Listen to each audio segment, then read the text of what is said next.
야당 당수는 끊임없이 여당과 교섭, 협상, 타결 이런 모습을 보여온 것이 그 권위주의 정권 시절에도 마찬가지였습니다. 여러분 기억하세요? 박정희 대통령이 1979년 12.6 사건이 나기 전에 김영삼 야당 당수를 만나서 눈물을 보이고 아들 이야기하고 이러니까 김영삼 당시 야당 당수가 나중에 그런 말을 했잖아요.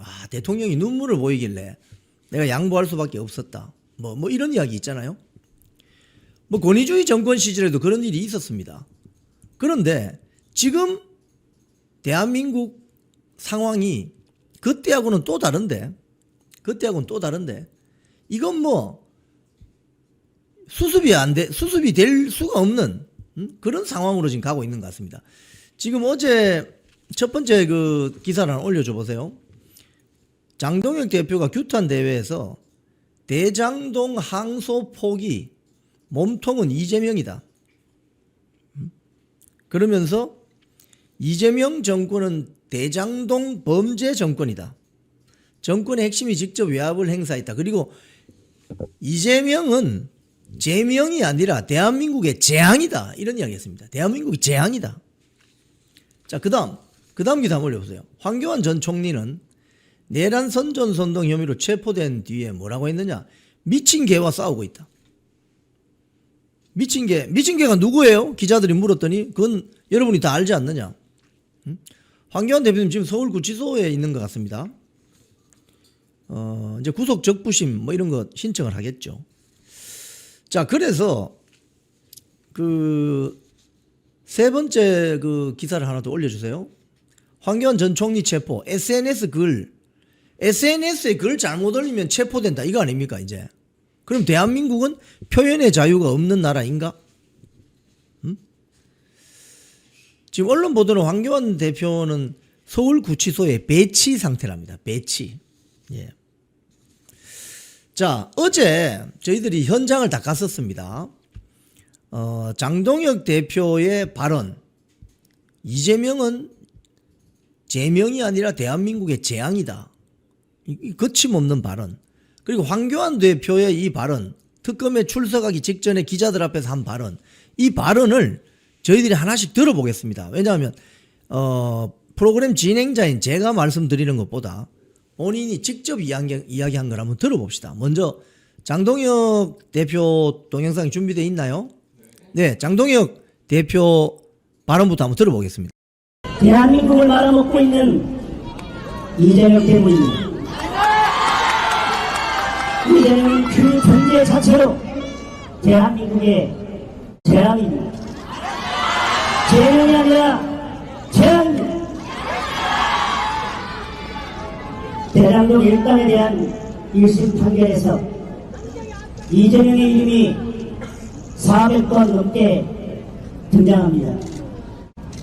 대장동 데이트의 몸통은 이재명이라고, 대장동 데이트는 이재명 데이트라고 법원에서 대못을 박은 것입니다. 김남래의 한마디면 이재명은 나락으로 떨어질 것입니다. 그러자 부랴부랴 검찰총장 대행과 법무부 장관이 나서서 항소를 막았습니다. 네, 시청자 여러분 보시니까 어떻습니까? 이 기사는 내려주세요. 이재명 정권을 대장동 범죄 정권이다. 이렇게 규정을 했고, 또 이재명은 제명이 아니라 대한민국의 재앙이다. 이렇게 표현했습니다. 자, 이렇게 되면 앞으로 대통령실과 국민의힘 야당이 대화할 수 있겠습니까? 대화 안 되는 거죠. 이제 대화는 단절입니다. 이른바 장동혁 대표가 말한 것처럼 전쟁입니다. 이제 전쟁이 일어난다. 소위 말해서 대한민국의 여당 야당과의 본격적인 전쟁 국면으로 간다. 이걸 선언한 겁니다. 자, 이번에는 황교안 자유와 혁신 당대표 어제 특검 들어가기 전에 서울구치소 배치되기 전에 기자들과의 간담이 있습니다. 내용이 한 3분 정도 됩니다. 하지만 제가 황교안 자유화혁신 대표 자주 소개를 못했기 때문에 어제 발언한 걸 풀로 한번 보여드리겠습니다. 한번 보시죠. 한 말씀 드리겠습니다. 동네에 미친 개가 날뛰면 어떻게 해야 되겠습니까? 막아야 되지 않겠습니까? 저는 지금 미친 개와 싸우고 있습니다. 제가 싸우는 상대는 특검이 아닙니다. 경찰도 아닙니다. 저는 반민주 독재 정권과 싸우고 있는 것입니다. 그 하수인들이 오라고 하는데 제가 제 발로 걸어가서 조사를 받으란 말입니까? 저는 그렇게 할 수가 없습니다. 불법인데 내 발로 특검에 들어갈 수가 없다는 말씀입니다. 강압적으로 압수수색을 하고 자료를 내놔라고 한다고 해서 내가 자료를 스스로 내놓을 수 없습니다. 말도 안 되는 일입니다. 제가 내란 공범이라고 지금 하고 있습니다. 공범이 되려면 본범이 있어야 됩니다. 공범이 되려면 본범이 있어야 돼요. 내란죄가 있어야 된다는 말씀입니다. 그런데 내란죄가 있기는 있었습니까? 저는 아무리 봐도 내란 자체가 없었습니다. 내란이라고 하는 것은 법에 이렇게 되어 있어요. 우리 하나의 조건은 폭동입니다. 폭동. 그리고 그 앞에 목적은 국헌을 문란한 목적입니다.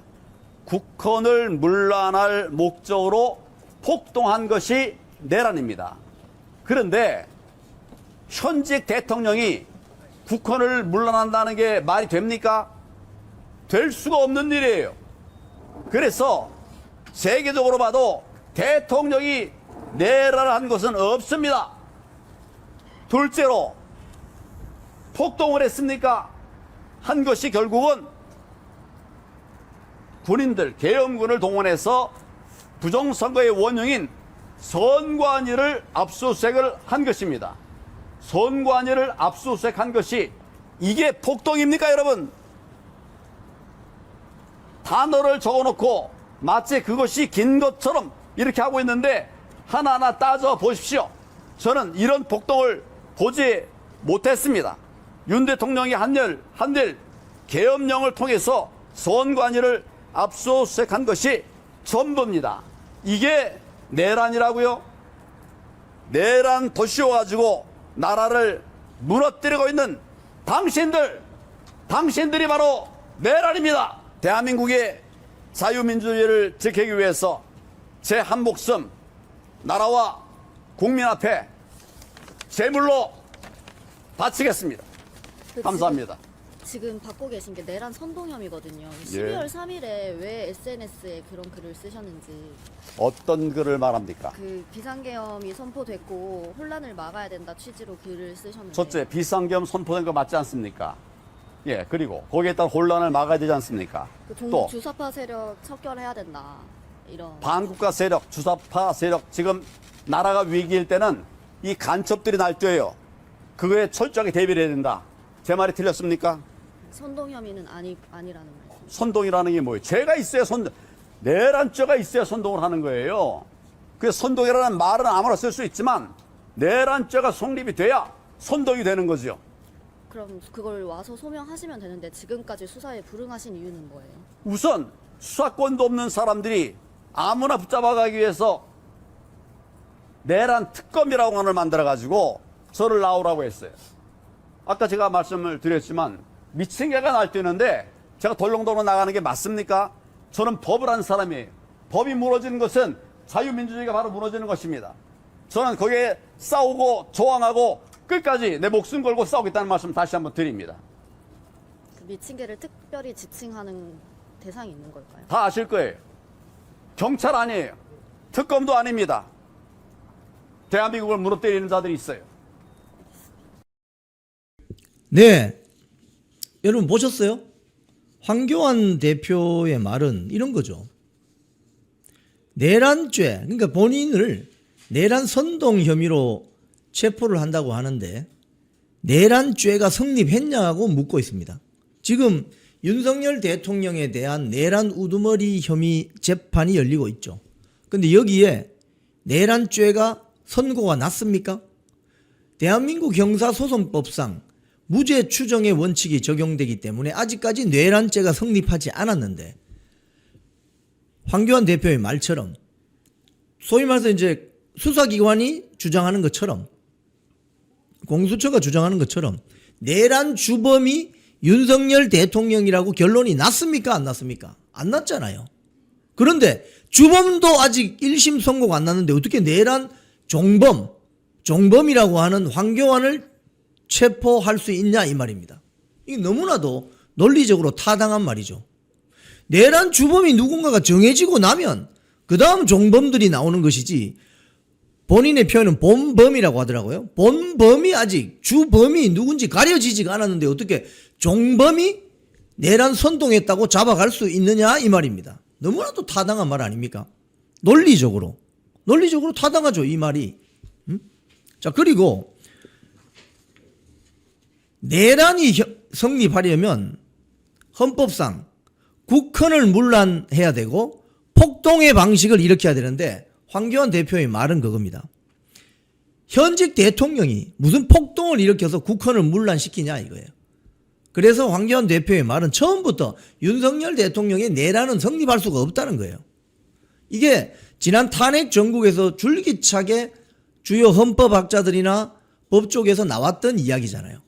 그런데 헌재에서 그 절차적 정당성을 다투지는 않았지만 내란죄 수사권이 없는 공수처 오동훈이 서부지법에까지 가서 영장 발부받았잖아요. 근데 결국 달하는 혐의는 내란 우두머리 혐의입니다. 근데 헌재에 가서는 내란죄가 또 빠져요. 이런 절차상에 너무나도 많은 하자들이 있다는 것을 국민들은 다 알고 있습니다. 그래서 여기에 상당히 문제가 있다. 그 이야기입니다. 황교안 대표의 이 말은 미친 개가 누구인지를 짐작할 수 있게 하는 말입니다. 자, 지금 이런 가운데 지금 야당 대표인 황교안의 체포영장 집행, 그리고 국민의힘 야당 당수 장동혁 주변에 있는 여러 국회의원들의 구속과 수사, 권성동 구속, 추경호 전 원내대표의 체포 가결한 투표가 27일인가 열린다고 하잖아요. 등등 이런 것들이 결국은 야당 탄압, 무자비한 야당 탄압, 정치 탄압으로 갈 수밖에 없는 길이 열렸다는 거예요. 오죽했으면 장동혁 야당 당수, 지금 대한민국 정치계에서 가장 큰 야당 플랫폼은 어디입니까? 국민의힘입니다. 가장 큰 야당 플랫폼은 국민의힘이에요.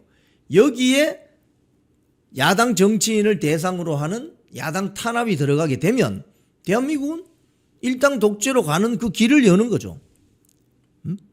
자, 그래서 지금 장동혁 대표가 현재 지방 순회를 하고 있습니다. 그 기사 한번 보세요. 지방 순회를 쭉 하기 시작했습니다. 네, 지금 충청 지역을 특히 많이 순회를 하고 있는데, 이거 다 내년 지방선거에서 필승 전략으로 가는 겁니다. 근데 여기 기사들 이렇게 보도된 걸 보면, 사진을 보면은 상당히 경호 문제가 좀 있어 보인다, 이런 느낌이 들어요. 경호 문제. 많은 사람이 운집하는데 장동혁 대표가 대중 속으로 쑥 들어간다, 이런, 이 노파심이 아니고요. 제가 오늘 몇 가지 좀 염려스러운 말씀을 드리겠습니다. 왜냐하면은 여야 간에 나름 의견 충돌이나 어떤 이견이 있는 경우는 만나서 협의를 하고 합의를 이끌어내고 협상 타결을 이끌어내면 됩니다. 그런데 이제 대화가 안 된다. 지금 황교안 대표의 미친 개 발언, 장동혁 대표의 대한민국 재앙이다 이 발언으로 사실 대한민국의 민주당과 국민의힘, 민주당과 자유와 혁신, 이재명 정권과 국민의힘, 이재명 정권과 자유와 혁신 더 이상 대화가 되지 않을 것 같습니다. 자, 그러면 이렇게 되면 어떤 일이 벌어질 수 있느냐? 이렇게 되면 어떤 일이 벌어질 수 있느냐? 이건 이 우파 진영에서의 문제 제기가 아니라 이미 좌파 진영에서 자기들이 야당 시절에 이런 문제를 제기한 바가 있습니다. 제가 그걸 한번 하나하나씩 보여드릴게요. 자, 서울신문 지난 3월 18일 기사 한번 띄워보세요. 서울신문.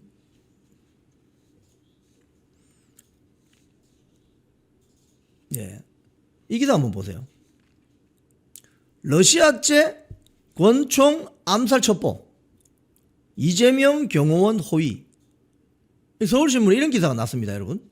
이게 무슨 내용이냐? 소위 말해서 이재명 당시 대통령 후보가 대선 운동을 하는데 누가 암살하려고 한다. 이런 설이 있다. 설. 카더라. 이런 것들을 민주당 국회의원들 입에서 터져나오기 시작합니다. 제보받았다고 하면서. 아, 제보받았다. 러시아제 권총으로 암살한다는 첩보가 있다더라. 그러면서 이재명 주변에 경찰관이 배치됐습니다. 여기 에어컨 좀 트세요. 이게 조명이 켜니까 덥습니다. 그러면서 이재명 이 사진을 보면은 옆에 있는 마스크 쓰고 있는 사람, 뭐 이렇게 손에 대고 무전기 이야기하는 사람들이 딱 경찰관들입니다. 아하. 그런데 이게 시작이, 그 밑에 사진을 조금 한번 보여줘 보세요. 경찰관들이 주변에, 이재명 주변에, 당시 대선 후보 주변에 경찰관 2명이 사설 경호원들이네요. 처음에는. 이 사설 경호원들이 따라다닙니다. 네, 그 밑에도 있어요. 한번 사진을 쭉 보여줘 보세요. 그 밑에 사진을 보세요. 쭉 이 사설 경호원이 따라다니죠. 예? 그러면서 대선을 치렀습니다. 자, 그 다음 뉴스 한번 드릴게요. 한국 뭐 면세 뉴스인가 뭐 여기에 보면은 대선 유세하면서 방탄조끼 입었던 거 여러분 기억하십니까? 방탄조끼를 입고 방탄유리 치고, 이거 한번 사진 한번 보여드릴게요. 이 사진 한번 보세요. 방탄조끼를 보여주는 이재명 후보. 이재명 대선 후보가 5월 21일 자신의 지역구인 인천 계양을 유세해서 방탄유리 뒤에 숨어서 방탄조끼를 보여주고 있다. 여러분 이거 기억하세요? 그때 뭐 생쇼다 이거. 생쇼다고 했죠. 하지만 여러분 이제 야당 당수를 지지하는 지지자들의 입장이 되어 보십시오. 자, 이 사진도 한번 보여주세요. 위에서 찍은 사진도 있습니다. 네. 위에서 찍은 사진 보면 방탄유리를 이렇게 전면과 측면에 다 이렇게 세우고 사각이 생기지 않도록 또 이렇게 모서리 부분도 쳐서 이렇게 유세를 했습니다. 기억나시죠? 이거 불과 몇 달 전인 거 기억나시죠? 많은 분들은, 김문수 후보는 당시 허허허 웃으면서 방탄유리 뒤에 숨어서 유세할 것 같으면 나는 잠바를 벗고 다닌다 뭐 이런 식으로 그때 대응을 했죠. 자, 그런데 여러분 야당 당수를 지지하는, 뭐 이 방송 많이 보시는 여러분들은 야당 당수를 지지하는 입장에 있을 가능성이 커 보입니다.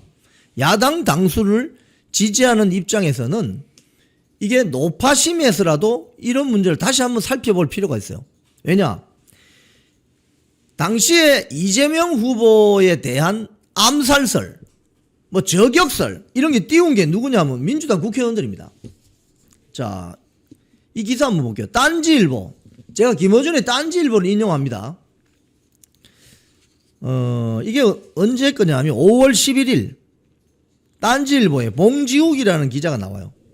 매불쇼 이야기를 합니다. 매불쇼. 여기에 보면 뉴스타파 봉지욱 기자에게 제보가 하나 들어왔다. 봉 기자는 5월 9일 매불쇼에서 그 내용을 터뜨렸다. 예, 그 봉지욱입니다. 그 내용이 뭐냐? 제보 내용이 뭐냐? 제보 내용이 뭐냐? 최근 누군가가 사거리 2km 저격총을 국내로 밀반입했고 그걸 국정원이 조사 중이라고 한다. 이게 그 당시 봉지욱이 주장한 제보 내용입니다. 그러면 봉지욱은 또 이렇게 이야기했습니다. 매불쇼에서 만약 이 제보 내용이 사실이라면 조태용의 국정원이 과연 이걸 적극적으로 찾아내려고 할까라는 생각도 든다. 조태용 국정원장 구속됐습니다. 입장에서 봤을 때 이건 뻔히 확률적으로 봤을 때 이재명 저격용 같은데.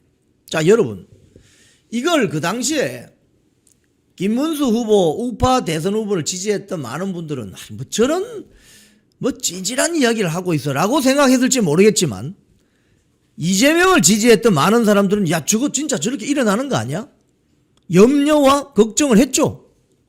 염려와 걱정을 한 겁니다. 자, 그러면 뒤집어서 생각해 보자고요. 이제 뒤집어서 장동혁 야당 당수가 되었습니다. 그럼 장동혁은 그럼 암살 위협 없습니까? 제가 문제 제기를 하는 거예요. 문제 제기를 하는 거예요. 저는 제보 받은 거 없어요. 저는 누군가가 장동혁을 암살하려고 한다는 제보 받은 거 없습니다. 저는 없는데 좌파 매체 민주당 국회의원들이 지난 대선 당시에 야당 대선 후보가 암살당할 수도 있다 라는 카더라 통신을 엄청 뿌렸어요. 이걸 보면 봉지욱이도 이런 이야기를 했고 그 다음 딴지일보, 이게 딴지일보 5월 11일인데 딴지일보 3월 13일, 그러니까 봉지욱이가 이야기하기 전 훨씬 전 딴지일보에 무슨 내용이 나오느냐. 지난 3월 12일 민주당 황정아 대변인, 황정아 아시죠? 과방위의 황정아. 기자들에게 이런 발언을 했다. 최근 많은 의원님들이 연락을 받았는데 러시아 권총을 밀수해서 이재명 대표에 대한 암살 계획을 세웠다는 등의 문자가 있었다는 거예요. 이게 그러니까 봉지욱이나 딴지일보가 먼저 이야기한 게 아니고 민주당 황정아 대변인이 한 말입니다. 이게 딴지일보 보도를 보면 최근 많은 의원님이 연락받았는데, 이거 민주당 의원들이라는 거죠. 연락을 받았는데 러시아 권총을 밀수해서 이재명 대표에 대한 암살 계획을 세웠다. 그러면서 여기에 보면 뭐 여러 가지 이야기가 나옵니다. 러시아 마피아들이 부산 영도에서 상대편 마피아 두목을 권총으로 암살한 적이 있다. 두 건 모두 부산의 감천항이라고 있습니다. 감천항은 원양 어선이 입항하는 부두인데 주로 러시아 어선들이 들어옵니다. 여기에 권총을 밀수해 들여왔다는 거다. 응? 그러면서 뭐 각종 내용들이 있습니다. 소련이 무너지고 러시아가 막 혼란스러운 시기였던 1990년도 초기에 러시아 총들이 물밀듯이 부산항으로 들어왔다. 뭐 이런 내용을 쭉 하면서 2003년도 마피아 두목 사건 이러면서 이 딴지일보가 뭘 제기했느냐. 암살을 실행할까? 암살을 실행할까? 그러면서 근거를 3개를 제기합니다. 첫 번째, 이재명 대표는 백색 테러를 당했던 기억이 있다. 이게 뭐죠? 젓가락 암살 시도 사건 있죠. 그 사진 있어요. 한번 사진 한번 보여주세요. 부산의 가덕도 신공항 뭐 거기 가서 이 장면 뭐 저분이 60대인지 뭐 70대인지 모르겠지만 뭐 젓가락 들고 암살 시도를 해가지고 당시 이재명 민주당 대표가 쓰러졌죠. 그러면서 왼쪽 목 부위에 테러다 이래가지고 부산대 병원으로 갔는데 부산대 응급치료센터가 전국에서 외상치료 거의 넘버원 병원입니다.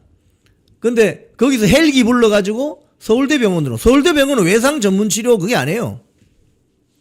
이런 일이 있었죠. 자, 이 사진 내리시고. 딴지일보 두 번째. 그러니까 이재명 대표는 백색 테러를 당한 전력이 있다. 둘째, 러시아산 권총을 밀수하는 경우가 꽤 있었다. 셋째, 2025년 3월 12일 현재 대통령에 가장 가까운 사람은 이재명이다. 이런 근거를 가지고 암살 가능성이 아주 크다 이렇게 주장했어요. 이게 지난 3월 달에 윤석열 대통령 4월 4일 그 탄핵 선고 내리기 전에 자 좌파들은 국회의원들부터 먼저 대선 후보 암살설이 있다. 큰일 났다. 러시아산 권총들이 밀수된다. 그리고 봉지욱이라는 기자가 또 2달 뒤에 나와서 방송에서 떠듭니다. 그래서 방탄유리가 나오고 방탄조끼가 나오는 거예요. 자유우파 진영에 계신 분들은 혀를 차면서 어떻게 보면은 근거 없는 짓 아니야 이렇게 했지만 본인들 좌파들은 굉장히 심각하게 행동을 한 겁니다. 자 그런데 그래서 심지어 어떤 것까지 나왔냐면 이데일리 기사 한번 올려보세요. 이재명 유세장에 등장한 의문의 손거울. 이 정체가 뭐냐? 저격수들이 0점 맞춰서 누구를 암살하려고 할 때 영화 보면 그런 거 나오시죠. 손거울로 햇볕을 이렇게 비추면은 저격수가 총을 못 쏜다. 그래가지고 민주당 지지자들이 유세 현장에 전부 손거울 하나씩 들고 나왔습니다. 그 기사입니다. 저겁니다. 저거. 뭐 이진숙 전 방통통신위원장 말처럼 좌파들은 우리가 상상할 수 있는 모든 것을 한다 그러잖아요. 저 손거울 들고 나와가지고 이재명이 이쪽에서 연설하고 있으면 저쪽으로 막 햇빛을 보내는 거예요. 혹시나 누가 저격할까 싶어서. 자 그런데 실제로 여러분 그 해외에는 이런 사례들이 있습니다. 먼저 우리 잘 알잖아요. 트럼프 대통령 대선 후보 때 사진 한번 보여주세요. 트럼프 대통령이 대선에 나와가지고 연설하는데 20대 청년이 총을 쐈습니다. 그래서 얼굴을 살짝 움직였는데 그 총알이 귀 밑을 스치고 지나갔어요. 그러면 얼굴을 움직이지 않았으면 어떻게 됐겠습니까? 암살 당했죠 뭐. 그래서 트럼프 대통령이 저 오른쪽 사진을 보면 피를 흘린 장면이 나오지 않습니까? 귀 끝을 흐치고 간 거예요. 그래서 야 미국에서는 하나님이 보호하는 사람이 트럼프다 이런 이야기도 나왔었거든요. 그래서 트럼프 대통령이 저기 연단에서 내려오면서 fight 뭐 이런 거 아닙니까? 그래서 완전히 트럼프 대통령 분위기로 가버린 거 아니겠습니까? 그렇죠? 그런데 이 사진이 트럼프가 당선되는 결정적인 사진입니다. 자, 미국의 경호팀도 이렇게 경호를 하는데도 불구하고 철저하게 경호를 하는데도 불구하고 트럼프 대통령이 암살 당할 뻔했어요. 자, 사진 내려주세요. 여러분, 미국의 경호팀들이 대선 후보 경호팀들이 저렇게 철저하게 경호합니다. 즉 대통령 후보가 어디서 연설한다 이러면은 그 전날부터 가서 그 건물 주변을 다 사사지 수색하고 혹시나 위험 요인이 있는가 다 제거합니다. 그런데 그래도 저렇게 암살 시도 사건이 벌어져요. 자 이번에는 아베 한번 볼까요? 일본의 아베. 이 사진 한번 보여주세요. 아베는 어떻게 해서 암살 당했습니까? 사진 보시면 저 왼쪽에 있는 청년입니다. 사제 총을 만들고 왔어요. 만들어가지고 아베 전 수상 뒤편에 아베 당시 저 의원이죠. 아베가 연설하고 있는 뒤편에서 쏴버렸습니다. 사제총이에요. 사제총. 정규 이 총기가 아니고. 그래서 거기에 피격돼서 사망했습니다. 이런 일도 있습니다. 여러분 일본이 총기 휴대가 자유입니까? 아니죠. 한국하고 똑같습니다. 한국하고 똑같아요. 한국도 총기 휴대 불법입니다. 일본도 마찬가지예요. 미국은 합법이지만 총기 휴대가 불법인 나라에서도 이런 일이 벌어진다는 거예요. 아베 사망했습니다. 자 내려주세요. 자 그러면 경호를 이렇게 하는데도 암살하려고 달려들면은 정말 어렵다는 겁니다. 지금 제가 이런 이야기를 왜 드리느냐. 어제 황교안 대표의 미친 개 발언, 장동혁 당수의 이재명은 대한민국의 재앙이라는 발언으로 이제 여야 간에 대화고 뭐 이런 거 이제 거의 파탄 나는 분위기입니다. 거의 본인들이 그렇게 표현하잖아요. 전쟁이라고. 자, 그러면 뭘 신경 써야 됩니까? 이 방송을 혹시라도 국민의힘 관계자들이 보시면은 장동혁 대표의 신변 경호에 대해서 만반의 준비를 하셔야 된다. 이 말씀을 저는 드리고 싶어요. 오늘. 저는 제보받은 거 없습니다. 뭐 민주당 국회의원들이 지난 대선 때 했던 것처럼 저는 누군가로부터 제보받은 거 없어요. 제보받은 게 없는데 좌파 진영에서 지난 대선 때 한 짓을 보면 충분히 저게 조금 가능성이 없지는 않겠다고 생각이 드는 거예요. 그 다음에 이재명 젓가락 살해 시도 사진 한번 더 볼까요? 방금 그 사진. 사진이 한 장입니까? 몇 장 더 있습니까? 한번 보여줘 보세요. 이재명 사진.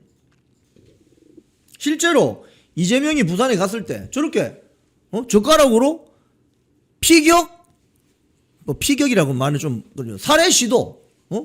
저 정말 좀 뭐 이상한 뭐 왕관 모양의 뭐 종이 모자를 쓴 이해할 수 없는 사람이 저렇게 이재명 당시 민주당 후보를 살해하려고 시도했잖아요. 목에다가 쇼질이든 뭐든 간에 저런 일이 실제로 있었지 않습니까?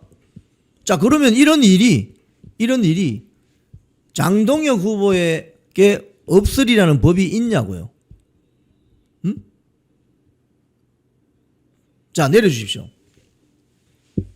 그래서 제가 말씀드리는 것은 장동혁 후보를 경호해야 된다. 지금부터는. 저는 그 말씀을 드리고 싶은 거예요. 왜냐? 이제 여야 간에 협상이고 협의고 이제 이런 거는 물 건너갔습니다.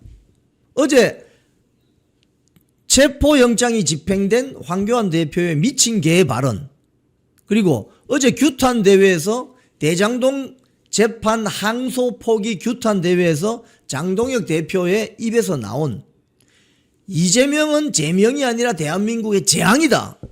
이 말에서 이제 여야 간에 협상, 협의, 타결 이런 건 없습니다. 없기 때문에 여당의 입장이나 또는 여당을 지지하는 불순한 세력이 있다면 무슨 생각을 하겠습니까? 장동혁이만 치워버리면은 황교안은 잡아갔으니까 장동혁이만 치워버리면은 저 세력은 입 닫겠네.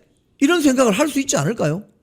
이건 저의 문제 제기가 아니라 지난번 대선 때 좌파 진영에 있던 민주당 황정아 대변인이 뭐라고 했습니까? 아까? 제가 다시 한번 읽어드릴까요? 이건 제 이야기가 아니에요. 황정아 대변인 말을 그대로 제가 반사해드립니다. 반사. 최근 많은 의원님이 연락받았는데 러시아 권총을 밀수해서 이재명 대표에 대한 암살 계획을 세웠다는 문자가 있었다. 그대로 반대로 생각을 해보세요. 장동혁만 치워버리면은 야당 세력 질이 멸렬될 텐데 라고 생각하는 불순한 세력이 있지 않겠습니까? 있지 않겠습니까, 여러분? 없으리란 법이 있어요. 그러니까 지금은 장동혁을 지켜야 된다. 장동혁에 대한 경호가 더 강화되어야 된다. 필요하면 경찰의 신변 보호도 요청해야 된다. 이런 우려가 나오는 겁니다. 이런 우려가 나오는 거예요, 지금. 사람 살다 보면 무슨 일이 있지 어떻게 합니까? 이재명 당시 민주당 대선 후보가 젓가락으로 테러 당할지 알았습니까? 그걸 여러분들 그 쇼였다, 쇼질이었다라고 이야기할 수 있겠지만 그런 일을 당한 사람의 입장에서 생각해 보세요. 얼마나 놀랬겠습니까? 쇼라고 하더라도 얼마나 놀랬겠어요. 그렇기 때문에 저는 장동혁 대표를 지켜야 된다. 지금 신변 경호를 저렇게 허술하게 해서는 안 된다. 지금 지방에 다니는 모습을 보면 제가 아까 어느 신문을 보니까 충청 지역을 갔는데 에스컬레이터를 타고 쭉 가는데 일반인들하고 섞여서 쑥 내려가요. 그건 경호의 ABC에 따르면 큰일 날 일입니다. 장동혁 대표를 누군가가 해야 할 생각을 하고 있다면 너무나도 허술하기 짝이 없는 시큐리티라 이거예요. 그래서 장동혁 대표의 경호가 강화되어야 되고 필요하면 경찰이 신변보호 요청해야 된다. 필요하면 방탄조끼도 입고 다니시라. 또는 필요하면 방검복도 입고 다니시라. 왜? 장동혁이가 만약에 사라지면 불의의 사태로 누가 당대표 합니까? 그럼 또 비대위 체제해야 됩니까? 그러면 국민의힘이 질의멸렬될 텐데 호시탐탐 장동혁이 넘어지기를 바라는 세력들이 국민의힘 안에도 있잖아요. 갑자기 대장동 항소 폭이 나니까 지들끼리 모여서 서초동에서 집회하잖아요. 이런 세력들이 봤을 때는 장동혁이만 없으면 돌파할 수 있는데 이렇게 생각한다는 거예요. 이건 여야를 떠나서 국민의힘이 제대로 자리를 잡으면 안 된다고 생각하는 세력에게는 한 번쯤 유혹을 느낄 만한 소재다. 이런 건 사전에 차단해야 된다. 사전에 차단해야 된다. 공개적으로 방탄복 입고 다닌다. 내 방검복 입고 다닌다. 사설 경호원들 깔고 다닌다라고 해야 되는 겁니다. 사전에. 나중에 일 터지고 나서 후회할 게 아니라 지난번 대선 때 이재명이 보여줬던 방탄조끼, 방탄유리가 우파 진영에 있는 국민들이 봤을 때는 저거 쇼하는 거다라고 이야기할 수는 있겠지만 좌파 진영의 유권자들이 손거울 들고 나오면서 혹시라도 누가 우리 이재명 대표님, 이재명 후보님 저격하는 거 아니야? 라면서 손거울 들고 다니면서 햇볕을 반사시키는 그거. 그런 것들이 경고음이 되고 후보를 보호할 수 있는 사전 조치는 될 수 있다는 겁니다. 그러면 장동혁을 보호하기 위해서는 어떻게 해야 되느냐 이거예요. 선제적으로 대응해야 된다. 선제적으로. 방탄조끼, 방검복 입고 다니시라. 입고 다니시라는 겁니다. 무슨 일이 생길지 어떻게 알아요? 제가 이런 이야기를 지나치게 아유 뭐 그런 일이 일어나겠어? 여러분 윤석열 대통령 비상계엄 나기 전에 아유 뭐 외국인들이 뭐 중국이 우리를 어떻게 뭐 그런 일이 일어나겠어? 지금 어떻게 됐습니까 여러분? 지금 어떻게 돼 있냐고요? 그러니 너무 한가하게 생각하시면 안 된다는 겁니다. 한가하게 생각하시면 안 된다는 겁니다. 어제 황교안 대표 체포영장 집행할 때 그 주변에 있는 사람들 다 붙들려 나가는 거 보셨죠? 그냥 짐짝처럼 붙들려 가잖아요. 지금 한가하게 이야기할 때가 아니다. 그래서 제가 마지막으로 한 번 더 강조하지만 국민의힘 관계자, 국민의힘 지도부는 이 부분에 대한 심각한 검토를 하시기 바랍니다. 지금 지방순회 많이 다니잖아요. 내년 지방선거 준비를 위해서 충청, 영남, 호남 막 다니잖아요. 호남 지역에 한 달에 한 번씩 간다면서요. 예? 또 영남 지역도 가고 뭐 전국적으로 돌아다니니까 아닙니까? 그러면 경호 문제를 어떻게 할 거냐고요. 경호 문제를. 재판은 1심, 2심, 3심이 있는데 검찰이 느닷없이 1심 재판 선고 나고 나서 항소를 포기한다. 그런 경우 거의 없거든요. 거의 없거든요. 근데 특별히 이 대장동 사건은 이재명 정권과 관련이 있죠. 자, 우리 동영상 먼저 하나 봅시다. 우리 오늘 쭉 설명하기 전에 동영상 이재명이 당시 경기도지사 시절에 대장동에 대해서 뭐라고 했느냐 한번 들어보시기 바랍니다. 사실 이 설계는 제가 한 겁니다. 유동규 사장이 이제 실무자로 당시에 도시주택공사 이 담당 임원이었죠. 제가 아까 말씀드린 대로 이렇게 설계해라. 나중에 혹시 또 먹튀할 수가 있으니까 먹튀 못하게 이렇게 해라. 재소전 화해도 해놔라. 혹시 소송에서 무효라고 주장할까? 그럴 수도 있습니다. 나중에 추가로 이게 개발 사업 참여자들 개발 이익이 너무 많은 것 같으니까 더 우리가 확보해야 되겠다. 그래서 제가 1,000억 원을 좀 더 받아라. 제가 시켰는데 결국 920억 원 정도로 추산되는 사업을 그들이 하기로 해서 제가 인가 조건을 바꿨고요. 네, 방금 보셨죠? 뭐라고 하나요? 대장동 설계자는 바로 접니다. 이재명 당시 경기도지사가 뭐라고 했느냐? 대장동 설계자는 바로 나입니다. 나. 본인이 실토를 했어요. 그러면 이번 대장동 사건 재판이 이재명과 관련이 있을까요? 없을까요? 당연히 있다고 볼 수밖에 없죠. 본인이 설계자는 그 앞부분만 한번 다시 틀고 그 부분 자막 나오면 스틸 잡아줘 보세요. 사실 대장동 설계자는 바로 나다. 예. 여기 보시면 뭐라고 합니까? 사실 이 설계, 대장동 설계는 제가 한 겁니다. 유동규 지금 구속됐죠? 유동규는 실무자였습니다. 그 실무자는 즉 구속 징역 8년 선고받고 구속됐는데 그러면 몸통은 설계자는 책임 안 집니까? 본인이 실토한 거예요. 이건 뭐 저희들이 말을 만들어낸 게 아니고 본인이 2021년 4년 전에 9월 28일 날 YTN 방송에 나왔어요. 이게 당시 경기도지사 시절에 사실 이 설계는 제가 한 겁니다. 유동규 사장이 실무자로 지금 유동규 8년 선고받고 구속됐죠. 응? 자, 내려주세요. 그러니까 이 사건은 어떻게 보면 굉장히 심플한 겁니다. 대장동 아파트 개발 사업을 하기 위해서 당시 성남시가 그죠? 성남시 도시개발공사 도계공을 만들고 그 과정에서 새누리당 시의원 이덕수 등이 성남 도계공 만들면 안 된다고 하니 그 성남시의회에서 시장인 이재명과 이덕수 시의원 등이 막 대판 싸우는 동영상 여러분 기억나시죠? 그죠? 그래서 성남 도계공을 만들었습니다. 만들고 대장동 백현동 사업을 해나가기 시작하죠. 하는데 당초에는 공공택지 개발 형식으로 원주민들 다 이제 땅 수용해서 다 쫓아내고 쉽게 쫓아내는 거 아닙니까 그거 헐값에. 예? 공공기관이 땅을 수용하게 되면 비싸게 못 주죠. 예를 들자면 현대건설이나 이런 삼성 물산 이런 SK건설 이런 대기업 건설사가 들어오면 그 땅 수용하는데 엄청난 돈을 들이게 되잖아요. 그게 거의 절반 이상 되죠. 그런데 성남 도계공이라는 공공기관이 원래 원주민들의 땅을 수용하니까 땅을 좀 싸게 사는 거죠. 그런데 땅을 싸게 매입하고 원주민들 다 내보내고 나서 이 사업이 누구에게 넘어가냐? 민간업자들에게 넘어가잖아요. 대표적으로 김만배, 화천대유 등등.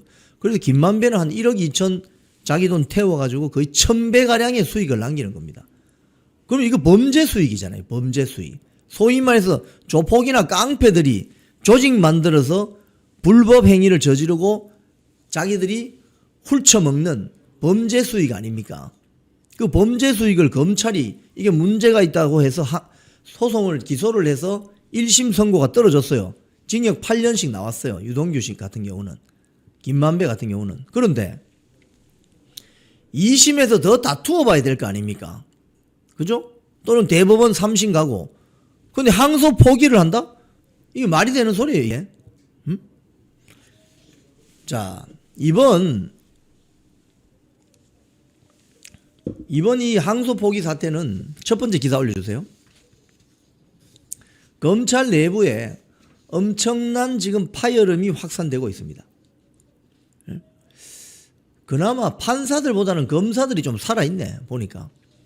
이런 문제에 되면 검사들이 일제히 목소리도 내고 판사들은 지금 조희대 대법원장 물러나라 이런 민주당에 대해서 별로 의견 표명을 잘 안 하는 것 같은데 어쨌든 검찰 고위 간부 25명 노만석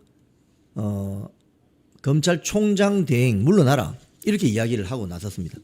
이게 지금 언론에서는요 최후의 검난이다. 내년 검찰청 폐지를 앞두고 벌어지는 최후의 검난이다. 이런 말이 지금 나오고 있습니다. 최후의 검난이다. 오늘 조선일보, 동아일보, 중앙일보 다 보면 평검사부터 검사장까지 검난이 불붙었다. 수사 관행과 검찰 예규에 맞지 않게 항소 포기를 결정했다. 항소 포기를 함으로써 검찰이 공소유지 의무를 저버렸다. 스스로 포기했다. 일선 검찰청에서도 반발이 계속되고 있는데 검사장급 수원지검장이 박재억이라고요.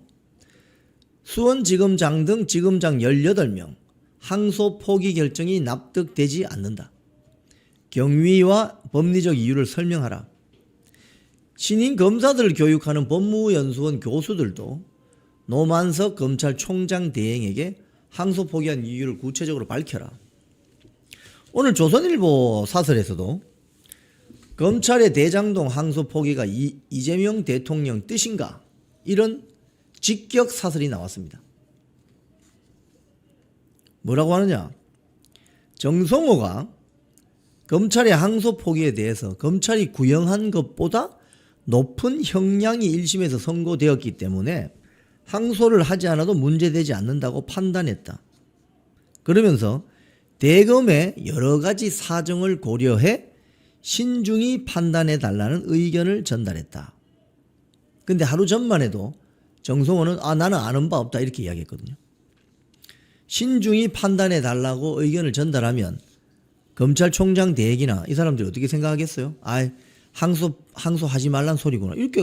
이렇게 눈치를 때려잡는 거 아니에요.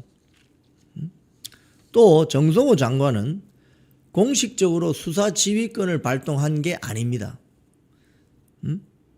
그래서 정식으로 수사 지휘권을 발동해 노만석 검찰총장 대행에게 항소 포기를 지휘하는 법적 절차를 따르지 않았다. 이게 이제 나중에 문제가 되겠죠. 사실상 뒤에서 수사 지휘를 했다. 그 자체로 검찰청법 위반이자 직권남용에 해당할 가능성이 크다. 조선일보 사설이 이렇게 밝히고 있습니다. 자, 그런데 여기서 가장 큰 건 뭡니까, 여러분? 우리 국민들은 상식적으로 판단하기 때문에 다 알잖아요. 이건 누가 지시한 거야? 누가 지시했겠습니까? 정성호가 단독으로 했겠어요? 정성호가? 조선일보 사설은 그거죠. 가장 큰 의문은 이 충격적인 지시를 정성호 장관 단독으로 했겠느냐. 왜? 대장동 사건 항소 포기를 하면 대장동 그 범죄 일당이 검찰 측이 항소를 안 했기 때문에 검사들이 손발을 묶어놓고 재판을 할 수 있다. 재판이 일방적으로 흘러간다. 남욱이 같은 경우는 윤석열 정권 때는 검찰에서 외압이 없었습니다 이러더니 이재명 정권 되니까 검찰이 외압을 엄청 했다 이렇게 진술을 바꾸잖아요. 그리고 이들에게 수천억 원, 거의 7천억 원대의 돈이 그대로 흘러 들어가게 된다. 조선일보 사설이 이렇게 이야기하네요. 현재 이재명이 관여했다는 증거는 없다. 하지만 정황상 아니라고 하기도 어렵다. 했다 이 소리죠. 우리 척 보면 모릅니까 이거 상식적으로. 대장동 항소 포기로 이득을 보는 사람이 대장동 일당, 김만배 등등 남욱, 그 다음에 이재명이기 때문이다. 그러면서 여기 조선일보 사설이 지적한 것은 이번에 그 항소 포기에 관여한 5인방 그리고 대통령실과 법무부 장관실에 있는 이재명 변호인들을 지적합니다. 자, 그래서 저희들이 한번 이 자들이 누군지 정리를 해봤습니다. 먼저 항소 포기에 관여한 5인방 얼굴 한번 봅시다. 어떤 사람들인지. 이건 역사의 기록으로 남겨놔야죠. 자, 여러분 보시는 것처럼 왼편에 이 오타네요. 법부 장관이 아니고 법무장관입니다. 법무장관 정성호. 저희들이 그래픽을 좀 급하게 만들다 보니 오타가 있었습니다. 좀 오해 양해 바랍니다. 법무부 장관 정성호. 이재명과 사법연수원 18기 동기입니다. 출신 대학은 다르지만 이재명과 38년 지기입니다. 38년 지기. 오래됐죠. 네. 그 다음에 법무부 차관. 여기도 오타가 났습니다. 법무부 차관 이진수. 네. 법무부 차관 이진수. 그 다음에 중앙지검장 정진우. 정진우는 무책임하게 그냥 사의를 표명하고 그냥 도망가 버렸어요. 그 다음에 검찰총장 노만석. 지금 검찰총장이 없으니까 대행을 하고 있는 노만석. 반부패 부장 박철우. 이 박철우 같은 경우는 문재인 때 잘 나갔었습니다. 법무부 대변인도 하고 하다가 윤석열 대통령 시기에 한직으로 돌다가 이번에 이재명 정권이 들어오면서 다시 입성한 거예요. 자, 이 5명이 이번 항소 포기를 만들어내는 과정에 실무적인 핵심 역할을 했다는 5인방으로 지목받고 있습니다. 다시 한번 읽어볼게요. 법무부 장관 정성호, 이재명 38년 지기, 법무부 차관 이진수, 중앙지검장 정진우 사퇴하고 도망가 버렸습니다. 무책임하죠. 검찰총장 대행 노만석, 반부패부장 박철우, 이렇게 5명입니다. 이 5명이 결국 항소 포기하는데 관여했다고 지목받는 5인방입니다. 자, 이거 내리시고. 자, 그러면은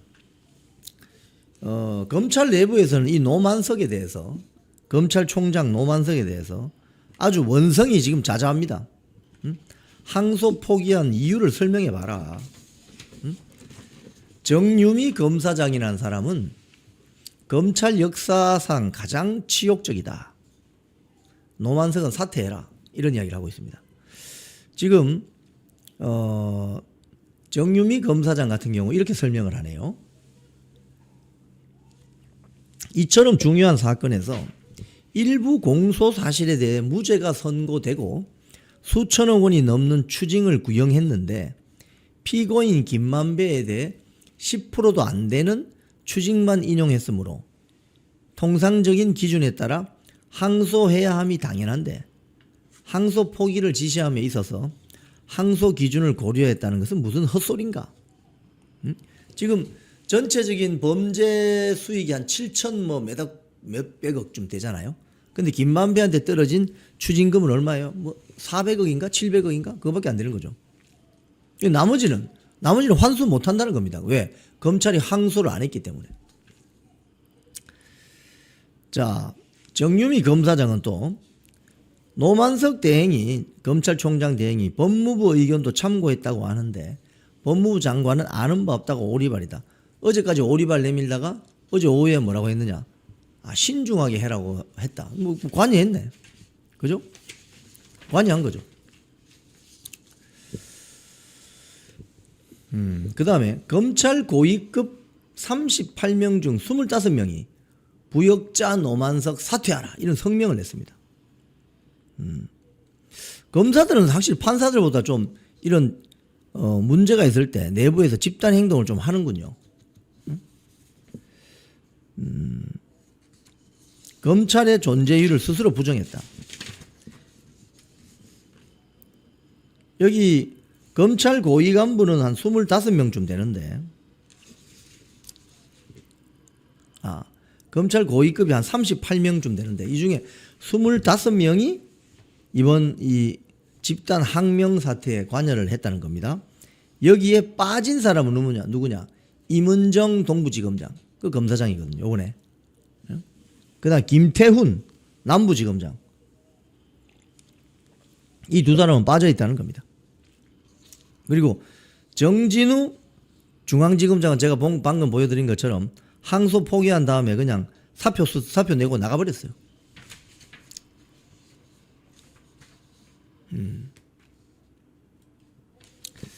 지금 서울 동부지검장, 서울 남부지검장, 임은정, 김태훈 빼고는 거의 다 검찰청 고위직급들이 이게 항소 포기한 이유를 밝혀라. 노만석 책임지고 사퇴해라. 자, 그런데 오늘 동아일보 기사를 보면은 이제 서서히 그 실체가 드러나고 있는데 노만석 검찰총장 대행이 뭐라고 했느냐? 용산하고 법무부 관계를 고려했다. 이게 무슨 소리예요? 대통령실에서 외압이 있었다 이 소리 아닙니까? 결국은 정성호 법무부실에서 외압이 있었다 이거 아닙니까? 외압이라는 건 뭡니까? 밖에서 결정을 어떻게 하도록 가이드라인을 제시하는 거 아니에요? 정성호 신중하게 접근해라. 그 가이드라인을 제시한 거 아니에요? 신중하게 하란 말은 항소하지 마라 이 소리 아닙니까? 우리가 상식적으로 생각했을 때 신중하게 접근해라.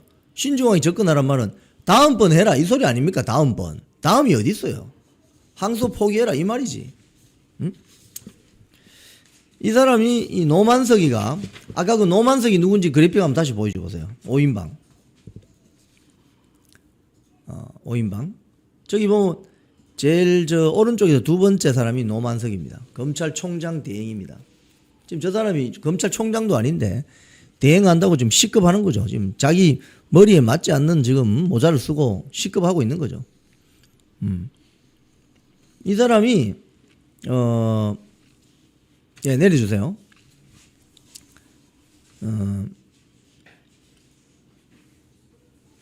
검찰 관계자의 말에 따르면 노만석 총장 권한 대행이 대장동 사건은 중요한 사건이고 지휘권이 있는 법무부에 항소를 하겠다는 의사를 밝혔다고 합니다. 보고를 했다고 합니다.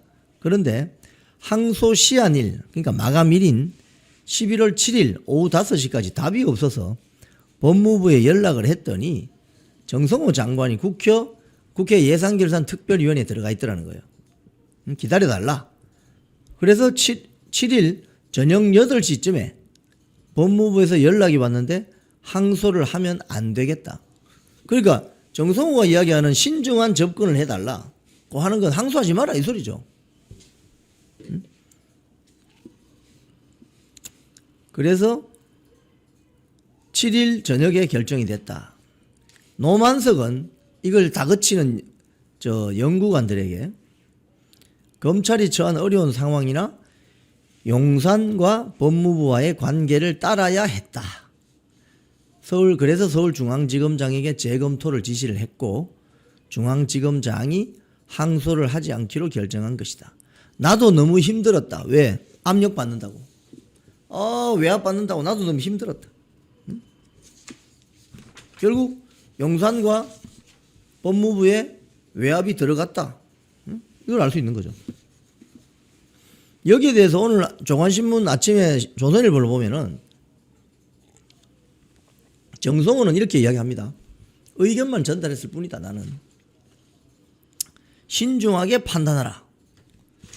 신중하게 판단하라가 뭡니까 여러분? 하지 마라 이 소리 아닙니까? 하지 마라. 응? 자, 정성호 이번 이 항소 포기 사태의 중심에 있는 인물이 누구냐? 정성호 법무장관입니다. 그 조금 전 그래프 5인방 그래프 다시 한번 올려줘 보세요. 그럼 정성호가 누구냐? 응? 제일 왼쪽에 있습니다. 이재명과 38년 직이다. 응? 38년 직이.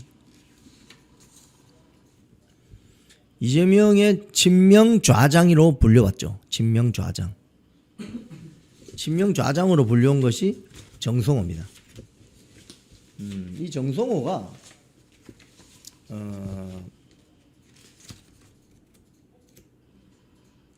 지난번 대선 이후에 이재명이 당선되고 나서 내려주십시오.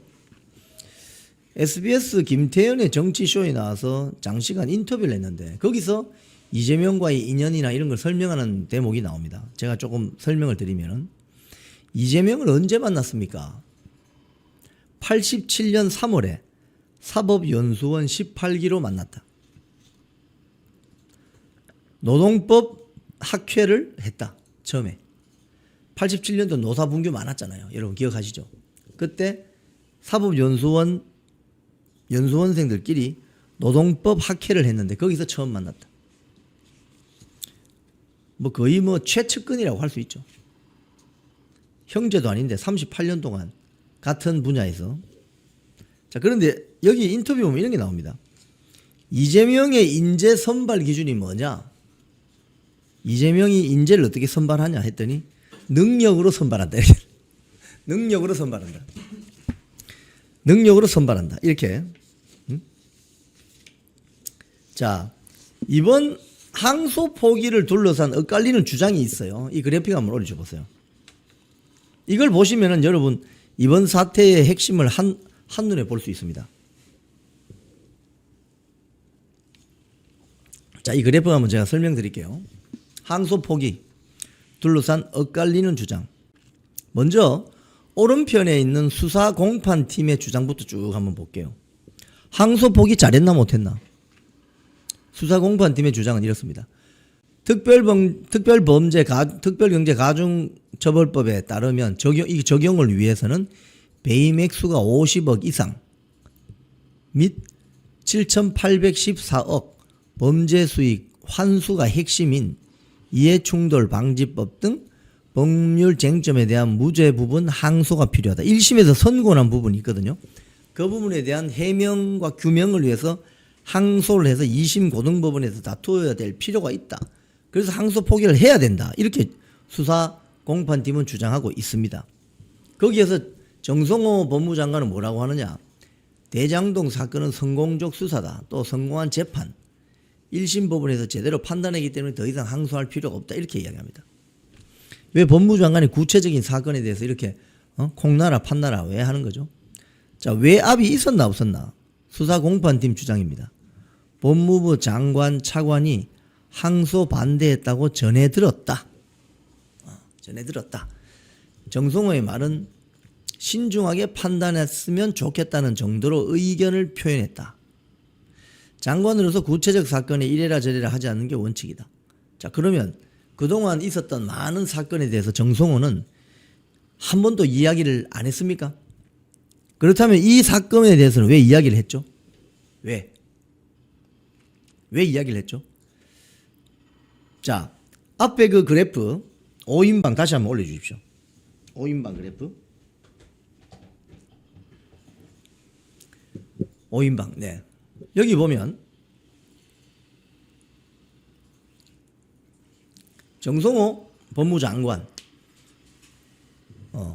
이건 저 오타가 난 저 그래픽입니다. 법부 장관이 아니고 법무장관, 법무차관, 중앙지검장, 그 다음에 검찰 내 총장 대행, 반부패부장. 자, 정성호가 신중한 접근을 하라. 이랬더니 수사총괄인 검찰총장 대행이 항소하지 말라는 소리군. 이렇게 판단했을 거 아닙니까? 중앙지검장 정진우는 중간에 끼어가지고 굉장히 곤란하니까 그냥 사표 쓰고 나가버린 거예요. 이 무책임한 사람이에요. 그 다음에 법무부 차관 이진수 여기도 가담하고 뭐 이런 거 아니에요? 응? 이런 연결고리로 있는 거다 이거 지금 이 항소 포기가. 이 5명이 지금 지목받고 있어요. 자, 내려주시고 항소 포기 둘러싼 이 엇갈리는 주장. 대장동 사건에 대한 평가는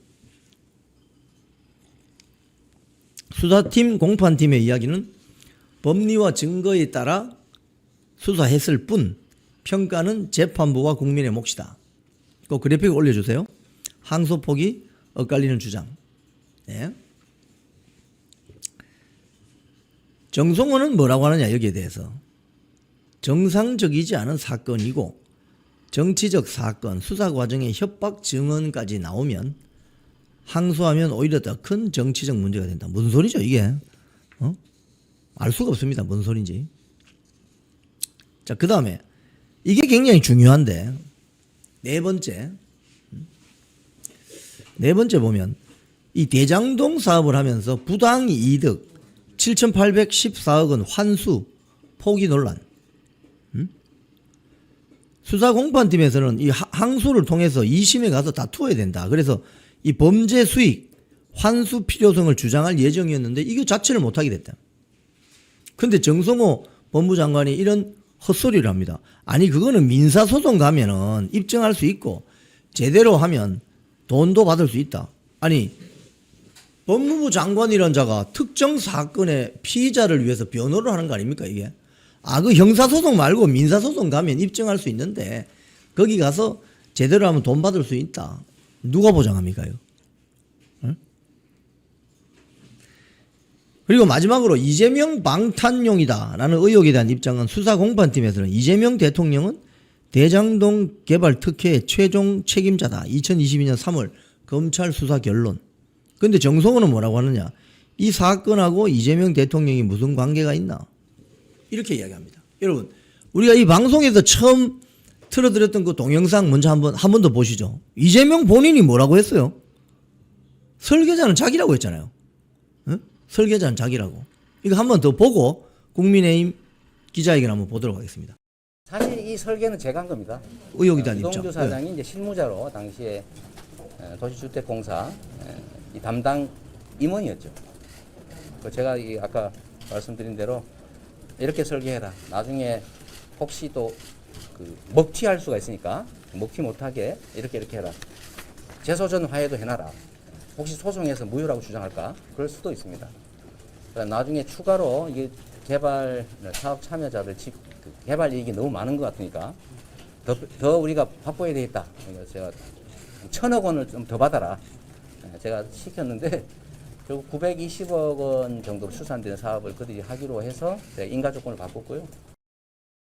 자, 본인이 설계자가 내다 이야기했죠. 그러면 저 수사팀이 5번 쟁점에서 이야기하는 것처럼 이재명 대통령은 대장동 개발 특혜의 최종 책임자라는 수사팀과 공판팀의 주장이 맞죠. 이게 2022년 3월 검찰 수사 결론입니다. 그런데 정성호가 지금 와서 대장동 사건하고 이재명 대통령이 무슨 관계가 있나 이렇게 오리발을 내밀면 이게 제대로 된 해명이 될 수 있습니까? 이재명과 결국 대장동 개발한 민간 개발업자들을 대한민국 법무부 장관이 변호하고 있는 거잖아요. 자, 오늘 아침에 국민의힘 지도부 많은 국회의원들이 지금 대검 앞에 가서 규탄 기자회견을 하고 있는데 그 장면 한번 보시면서 설명을 이어가겠습니다.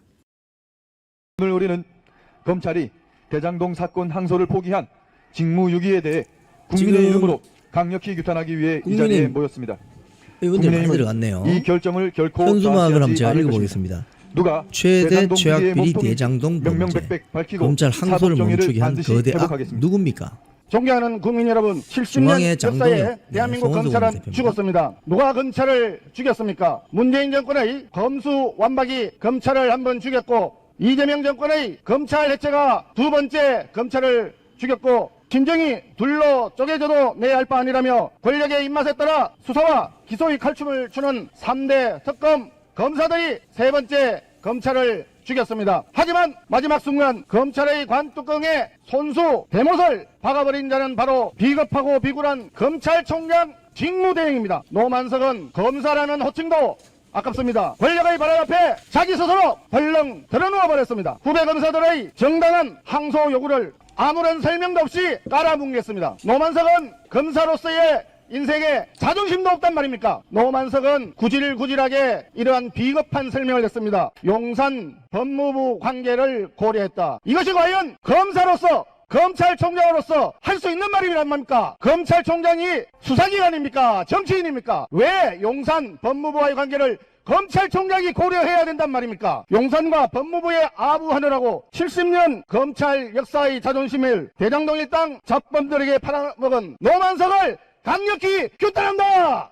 존경하는 검사 여러분, 부당한 지시에 당당히 맞서 싸우고 정당한 국민의 목소리를 대변해 주십시오. 국민의힘은 대장동 항소 포기 외압의 진실을 밝혀내고 대장동 비리 사건의 주범들이 재판에 온전히 진행이 되어서 모든 책임자들이 죄에 상응하는 벌을 받을 수 있도록 이 땅의 정의가 바로 설 수 있도록 국민과 함께 끝까지 싸우겠습니다. 대한민국 이렇게 막 가도 되는 겁니까? 이제 입법과 사법의 권한을 부여잡은 이재명 정권이 국가 해체 프로젝트에 이어서 이재명 대통령 했습니다. 범죄 해체 프로젝트를 대놓고 하고 있습니다. 대장동 재판 무엇입니까? 바로 대장동 재판의 1심 판결문은 이재명 유죄 판결문입니다. 이재명 대통령을 410번 언급하고 있습니다. 이제 진실의 문이 열리고 있었습니다. 그런데 검찰은 항소 포기로 이 진실의 문에 대못을 박았습니다. 그대로 두어서 되겠습니까? 더욱 분노할 것은 검찰 관계자들이 7일 밤 항소 시한을 남겨두고 발을 동동 구르고 있을 때 정성호 장관은 여의도에서 치맥 파티를 했다는 거 아닙니까, 여러분? 정성호 장관 즉각 물러나야 합니다. 노만석 총장 즉각 사퇴해야 합니다. 더 이상 이재명 대통령은 본인 죄를 가리기 위해서 모든 국가기관을 해체하는 이 프로젝트를 즉시 멈추십시오. 법 위에 군림하는 이재명 대통령, 법 밑으로 정성호 추락해 장관의 사퇴를 촉구하고 스스로 있군요. 무죄를 만들려는 정권 스스로 무너질 것입니다. 이재명 대통령의 사퇴를 국민 여러분들과 함께 외칩니다. 지금 대한민국에서는 일어날 수 없는 일들이 일어나고 있습니다. 오직 이재명이라는 사람이 대통령의 자리에 앉아있기 때문에 일어나는 일들입니다. 단군 이래 최대의 장동혁 개발 당대표입니다. 비리 범죄가 일부 무죄가 선고됐는데도 항소를 포기했습니다. 8천억짜리 개발 비리를 400억짜리로 둔갑시켰는데도 항소를 포기했습니다.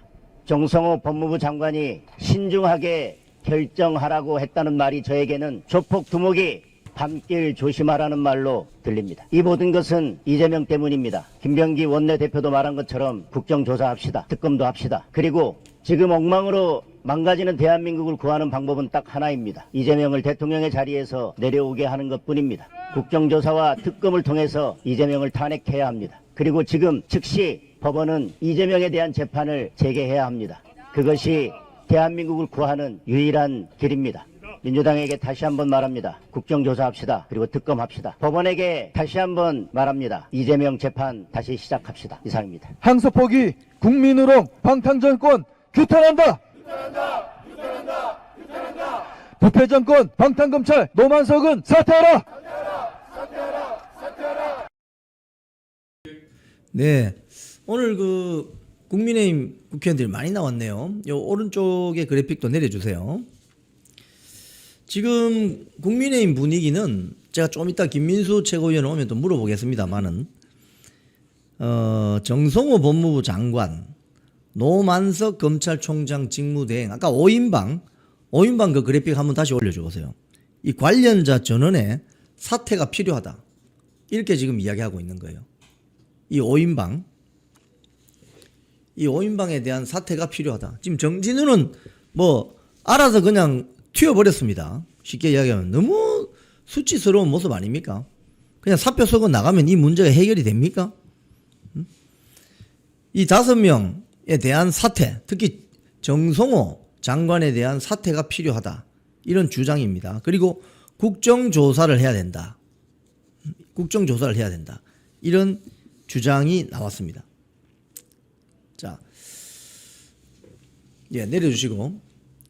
이 항소 포기의 결과는 여러분 아시는 것처럼 대장동으로 한 건 세게 해먹었죠. 한 7천억 정도의 수익이 발생했다고 하니까. 그러니까 1억 태운 사람은 한 1,000억 가져가고, 이게 한 1억 태웠는데 1,000억 가져가면 1,000배 아닙니까? 1,000배. 에? 지금 그래서 이 항소를 포기하게 되면 대장동 피고인들에 대해서 일부 혐의에 대해서 무죄가 확정되었거든요. 근데 이 무죄를 다시 항소를 해서 유죄로 만들 수가 없는 겁니다. 쉽게 이야기하면 김만배 일당을 봐주게 한 거예요. 봐주기. 그러면 이제 이 김만배 일당은 2심 재판에서는 지들 마음대로 떠들 수 있으니까. 왜? 검찰이 항소를 안 했기 때문에. 그럼 이재명에게 유리한 발언을 하겠죠. 즉 이재명에게 이 파장이 오지 않도록 만드는 조치다 이거예요. 김만배에 대해서는 7,886억 원의 부당 이익을 챙기고 성남도시개발공사에 4,895억 원의 피해를 준 혐의로 기소되어서 1심에서 징역 8년 추징금 딸랑 428억 원 선고됐습니다. 7,886억 원 부당 이득을 올렸는데 딸랑 추징금은 428억 원.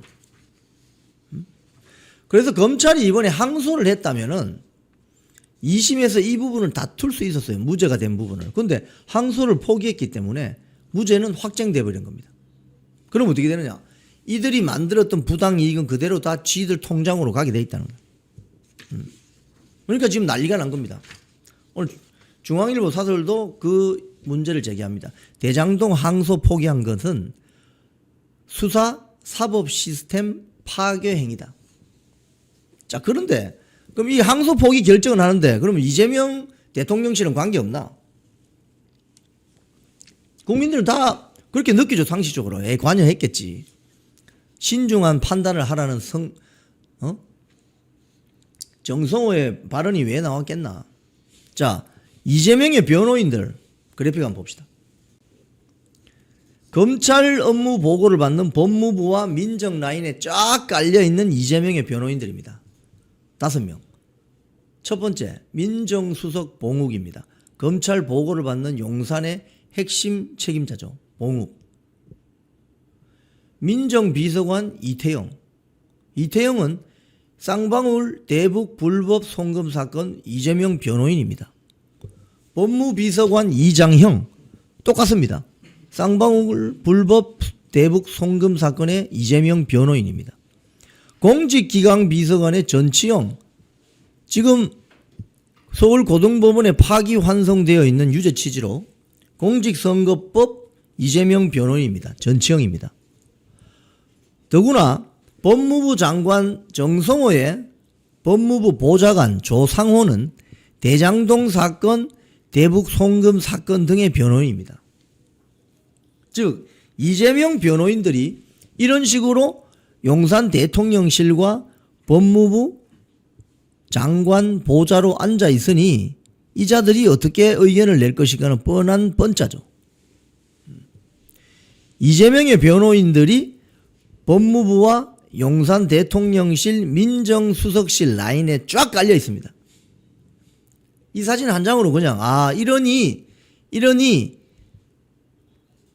정성호 법무부 장관이 혼자서 그걸 결정했을까? 혼자서 결정할 수 있습니까? 법무부의 많은 일들, 검찰의 많은 일들이 민정수석 봉욱에게 보고가 될 터인데 그럼 민정비서관, 법무비서관, 공직기강비서관 또는 법무부 보좌관 등에게 공유가 될 터인데 이 사람들이 뭐라고 하겠습니까?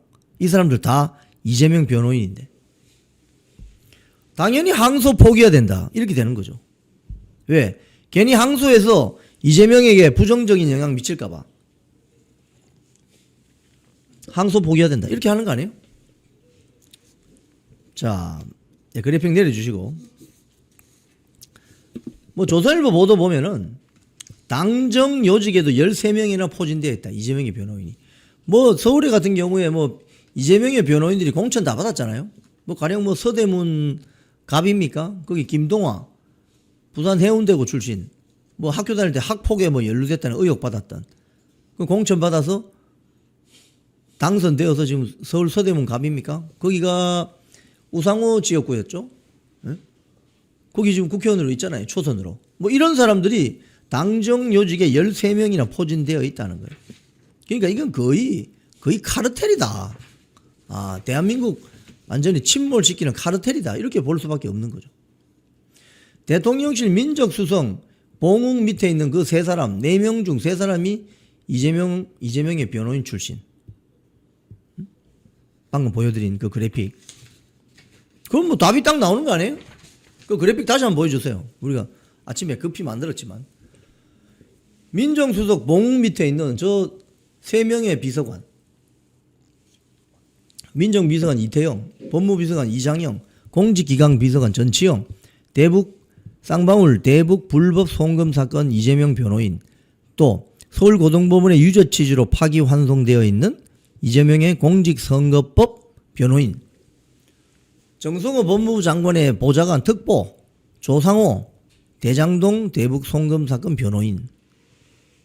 카르텔이네, 카르텔. 그죠? 자, 여기에다가 아까 그 오인방 그 그래픽 다시 한번 보여주세요. 오인방. 네. 이번에 항소 포기에 관여했다는 지금 의혹의 핵심 인물들, 오인방. 법무부 장관 정성호, 이재명 38년 직위, 법무부 차관 이진수, 중앙지검장 정진우는 도중에 사퇴하고 사라져버렸어요. 검찰총장 대행 노만석, 반부패부장 박철우. 이런 사람들이 이번 항소 포기를 결정하는 과정에서 핵심적인 역할을 한 오인방이다. 이렇게 지목받고 있습니다. 자, 그런데 내려주시고 정성호 법무장관이 이제 여론이 이렇게 들끓으니까 항소 포기 논란에 날선 발언을 내기 시작했습니다. 이 기사 한번 올려보세요. 정성호 법무 대장동 항소 포기 논란에 날선 발언. 이제 본심이 나오는 거죠. 본심이. 어떤 본심이 나오느냐. 참 이거 보면은 결국 며칠 전만 해도 나는 그거 몰랐다. 나하고는 관계없다 이러더니 이제 날선 발언을 하는데 뭐냐. 정성호의 본심이 나왔는데 1번 기자들 질문에 21분간 답변하면서 이런 이야기를 했다고 합니다. 내란 수괴인 윤석열 전 대통령에 대해서 하루씩 계산하던 구속기간을 시간으로 쪼개어서 계산해서 구속 취소를 구속 취소시키고 석방하는데 일선 검사들이 제대로 반박하지 않았다. 심우정 당시 검찰총장이 이 사건을 지휘하면서 이에 대해 항고하지 말라고 했을 때도 아무 얘기가 없었다. 이러면서 이재명 시기함 대장동 사건에 대한 항소 포기가 정당하다고 항변하고 있습니다. 이건 여러분 이게 비유가 맞습니까? 자, 날짜로 계산하던 것을 시간으로 계산한 거 팩트가 맞잖아요. 사실관계가 맞잖아요. 그동안 그 피고인들 막 그 수사한다고 구치소에 있는 피고인들 막 데리고 왔다 갔다 할 때 날짜로 계산해서 피고인들에게 좀 불리하게 했던 것을 윤석열 대통령에게는 시간을 정확하게 계산해서 만드는 겁니다. 근데 그 팩트가 맞잖아요. 그 팩트가 뭐 틀린 겁니까? 팩트가 맞았으니까 당시 검사들이 반박을 안 한 거죠. 팩트가 틀렸다면 검사들도 반박을 했겠죠. 응? 팩트가 맞으니까 반박을 안 한 거지. 근데 윤석열 대통령 구속 취소된 사건하고 이 대장동 항소 취소 사건하고 뭐가 같습니까? 완전히 다른 별개 사건이에요. 근데 왜 정성호는 이런 이야기를 하는 거죠? 논리적인 비약이 있는 거죠. 즉, 이 사람은 법조인이라기보다는 정치인이지 않습니까? 그러니까 윤석열 정권 때 이렇게 뭐 하고 저렇게 했는데 이건 조용히 있다가 왜 이제 와서 이렇게 떠드냐 이 이야기 아닙니까? 이건 말이 안 맞죠. 이건 거의 아주 정치 선동적인 발언이다. 그 다음에 또 이런 이야기도 했습니다. 당시 그 조사한 검사가 유동규 법무장을 불러서 12시간이나 접견하면서 아무 기록도 남기지 않고 모해 위증을 하려 했다는 의혹도 있다. 법무부 장관은 증거를 갖다 대야죠. 의혹을 제기할 게 아니라. 법무부 장관이라면 의혹 제기하는 게 아니라 정확한 팩트를 정리해서 설명을 해야 되는 겁니다. 장관이 의혹 제기하면 어떻게 되는 거예요, 장관이? 장관이 뭐 저 언론사 기자입니까? 의혹 제기는 언론이라든지 뭐 일반 국민들이 하는 거지. 장관이 의혹 제기를 하면 어떻게 합니까, 이거? 정성호 법무부 장관은 아마 사퇴하는 게 맞을 것 같습니다. 장관의 지금 팩트가 맞으니까 검사들이 지난번 윤석열 대통령 구속 취소될 때 반박하지 않은 것이잖아요. 팩트가 맞으니까. 근데 또 증거를 대야 될 장관이 의혹 제기하고 있으면 그게 제대로 돌아가는 소리예요, 그게. 그리고 또 이런 이야기를 합니다. 세 번째. 남욱 변호사가 다른 재판 과정에서 충격적인 증언을 했다. 배를 가른다는 말을 하며 협박까지 했다는 증언까지 나오는 상황이다. 검찰이 협박했다 이 소리죠. 자, 여기서 근본적인 의문. 남욱이 말을 어떻게 믿어요? 남욱이 말을. 대장동 범죄 카르텔의 말을 어떻게 믿습니까? 그러니까 지금 정성호가 진심에 가까운 이야기를 쏟아내는 거 그걸 들어보면 윤석열 대통령 구속 취소됐을 때 지기현 부장판사가 그 취소시켰을 때 구속되어 있는 시간을 날짜로 계산하던 것을 시간으로 쪼개서 계산했더니 이건 오버되어서 석방시켜 줘야 된다고 했잖아요. 근데 그때 검사들이 왜 한마디도 안 했냐? 왜 한마디도 안 했을까요? 맞으니까. 지기현 부장판사의 그 판단이 맞으니까 반박을 안 한 거죠.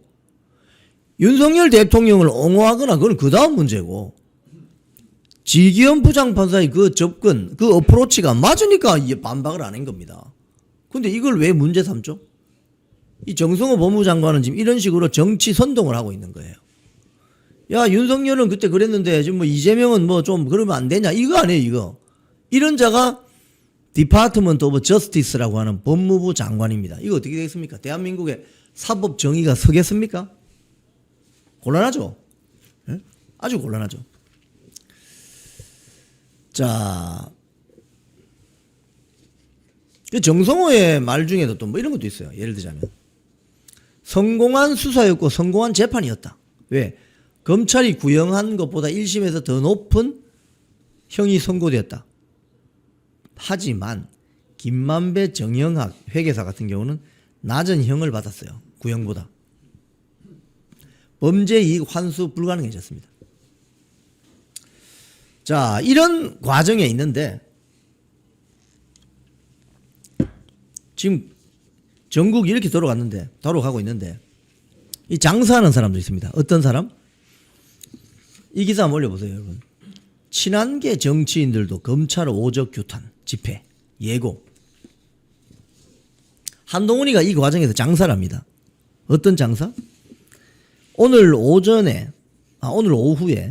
중앙지검 앞에 가서 집회를 하겠답니다. 근데 이 집회 현장에 누가 따라가느냐? 친한동훈 계열로 보이는 한빠들, 한빠들이 간답니다. 여기 보면은 경기도 고양병 당협위원장 김종혁, 함운경 마포을 당협위원장, 김준호 전 대변인, 박상수 전 대변인, 뭐 시민단체 기일, 인천 훈이 포럼, 이런 세력들이 중앙지검에서 오늘 오후에 모여서 집회를 하겠답니다. 검찰 오적 규탄. 여러분, 이 사람들은 여기 가서 집회할 게 아니라 조금 전에 장동혁, 송원석, 나경원 의원이 나와서 규탄하던 그 자리에 가야 되는 거죠. 어? 그 자리에 가서 규탄해야 되는 거죠. 왜 한동훈이를 불러서 별도로 집회를 합니까? 당협위원장 김종혁과 함운경은 규탄 집회 한 다음에 아까 저희들이 동영상 보여드렸던 장동혁, 송원석, 나경원이 규탄 연설을 하는 거기 가서 같이 동참해야 되는 거 아니냐고요. 근데 왜 거기는 안 가고 거기 갔어요? 예? 아까 국민의힘 규탄 기자회견 하는 장면 한번 스틸샷으로 한번 잡아보세요. 풀샷을. 국회의원 누가 와 있는지 한번 봅시다. 오늘 우리는 좀 더 클로즈업 해보세요. 예. 제일 뒷부분에 보니까 있는 것 같던데. 제일 뒷부분, 동영상 제일 뒷부분 한번 보세요. 네. 예, 동영상 제일 뒷부분 보면 있습니다. 예, 아까 제가 보니까. 예, 뭐 이 정도. 자, 보면, 지금 장동혁 당대표 있고, 오른쪽에 송원석, 왼쪽에 김도읍 정청회 의장, 그 다음에 법사위 간사 유상범, 김도읍 의원 뒤에, 그 다음에 왼쪽에 있는 사람이 정동만 부산시당 위원장. 그죠? 그 다음 제일 오른쪽에 박대출. 그 다음에 장동혁 대표 뒤에 있는 여성 국회의원이 조지연, 경북 경산. 그 다음에 그 옆에 있는 사람이 서범수, 울산 울주. 그죠? 쭉 이 정도 나오죠? 풀샷 한번 볼까요? 풀샷. 이거보다 더 큰 풀샷. 아까 처음 보여주셨던 장면. 네. 이걸 좀 클로즈업 해보실래요? 네. 여기 보면 나옵니다. 그죠? 쭉 보니까 앞에 그 휠체어 앉아있는 분이 최보윤 대변인인 것 같고, 뭐 포항의 이정재, 통영의 정점식, 그죠? 그 다음에 부산 북구의 박성훈, 뭐 이인선, 뭐 다 있네. 이만희, 그죠? 인천의 배준영도 보이네, 그죠? 여기 와서 하라고, 여기 와서. 한동훈 씨, 이런 데 와서 기자회견 참여를 하라고. 근데 왜 여기는 안 오지? 여기는 안 오고 왜 지들끼리 모여서 숙덕숙덕 하는 거냐 이거요. 쇼하는 거지. 그러니까 여기 나와 있는 국민의힘 지도부와 의원들의 이야기는 진정성이 있잖아요. 진정성이. 마이크 잡고 있는 게 박충권 의원입니까? 네. 진정성이 있는 거 아닙니까? 근데 왜 지들끼리 모여가지고, 이거 내리고 기사 한번 보여주세요. 지금 지들끼리 모여가지고 여기 관련 기사를 보면 시사저널에 이게 났는데, 김종혁, 함운경, 김준호, 박상수, 뭐 시민단체 길, 훈이포럼, 뭐 쇼하나 지금 국민의힘 지도부는 지금 심각하게 이 사안을 바라보고 있는데, 지들끼리 오후 2시에 중앙지검 앞에서 시위한다고요? 집회? 기자회견? 응? 이게 지금 한동훈 개인 쇼하는 거냐고 지금 이게. 응? 이러니 이자들은 안 된다는 겁니다. 이러니까. 응? 이러니까 안 된다는 거예요. 지금 결국 이 모든 지금 이 전국의 이 사태는 작년 12월 7일 윤석열 대통령에 대한 1차 탄핵 소추안 투표 부결됐죠. 12월 14일 2차 탄핵 소추안 투표에서 한동훈 지지하는 국회의원들, 이른바 한빠들이 윤석열 대통령 탄핵안 찬성하는 바람에 그 사건이 정치적인 사건으로 비화가 되어서 헌법재판소로 갔고, 거기서 곽종근의 이런 뭐 말도 안 되는 이상한 거짓말, 지금 뭐 거짓말로 거의 드러나고 있잖아요.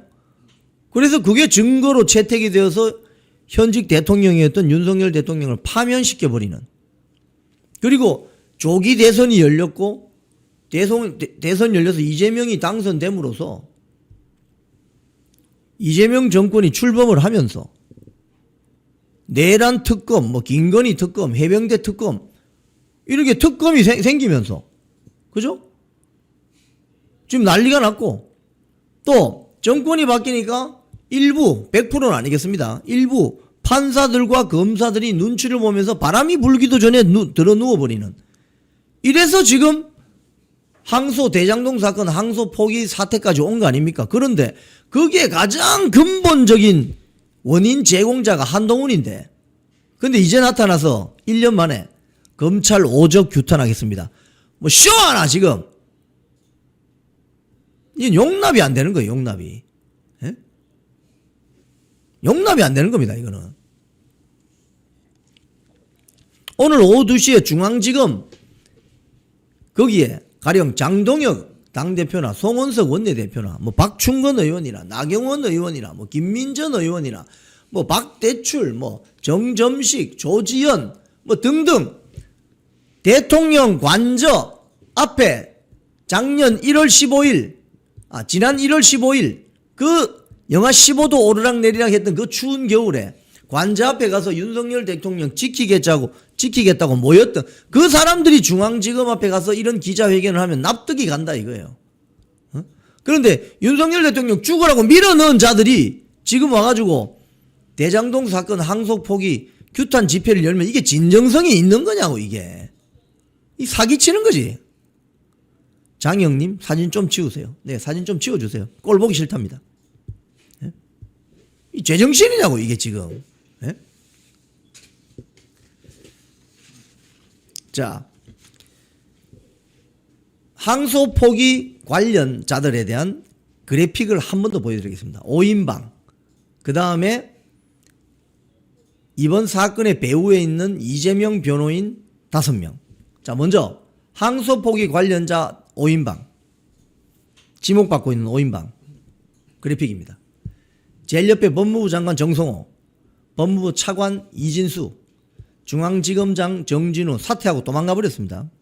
검찰총장 대행 노만석, 반부패부장 박철우, 이 5인방이 이번 대장동 사건, 비리 사건, 항소, 검찰 항소 포기를 만들어내는데 핵심 인물로 지목받고 있습니다. 그 다음, 이런 과정을 만들어내는데 대통령실과 내통이 없었나? 의혹이 제기되는데 이재명의 변호인들이 역할을 했을 것이라는 지적이 나옵니다. 그 5명 한번 보겠습니다. 네. 민정수석 봉욱. 민정수석 봉욱 밑에 민정비서관 이태영, 법무비서관 이장형. 이 두 사람은 대북 쌍방울 대북 불법 송금 사건 이재명의 변호인입니다. 공직기강 비서관 전치영, 서울고등법원으로 유죄 취지로 파기 환송되어 있는 공직선거법 관련 이재명 변호인입니다. 법무부 정성호 보좌관인 조상호는 대장동 대북 쌍방울 대북 불법 송금 사건의 변호인입니다. 이렇게 소위 말해서 대통령실 민정수석실의 주요 법조인들이 모두 이재명 변호인으로 라인업이 되면서 국가 권력을 자기의 불이익을 막아내는 권력의 사유화 형상이 일어난 거 아니냐. 쫙 깔아놨네. 이재명 변호사들로. 이게 문제라는 겁니다. 네, 내려주십시오. 자, 오늘 썸네일에 나온 것처럼 대장동 항소 포기 이재명 대통령실과 내통했나? 여기까지 설명드렸습니다. 잘 다니던 회사에서 해고됐습니다. 외롭고 힘들었습니다. 내 혼자 이렇게 외톨이가 되는 거 아닌가 걱정이 앞섰습니다. 그런데 하루 이틀 시간이 지나니까 많은 애국 국민들이 찾아와 주셨습니다. 그래서 우리는 승리했습니다. 혼자 가면 외로운 길이지만 같이 가면 즐거운 여정이 됩니다. 나라를 지키고 대한민국 정치 혁신을 바라시는 분들이 계시다면 우잘사 회원에 가입해 주십시오. 우파는 잘 싸워, 우리도 잘 싸워. 우잘사 회원에 가입하시면 나라를 살리고 대한민국 정치를 혁신할 수 있습니다. 우잘사 회원이 되셔서 다 같이 손잡고 즐거운 여정에 동참합시다. 우잘사 화이팅!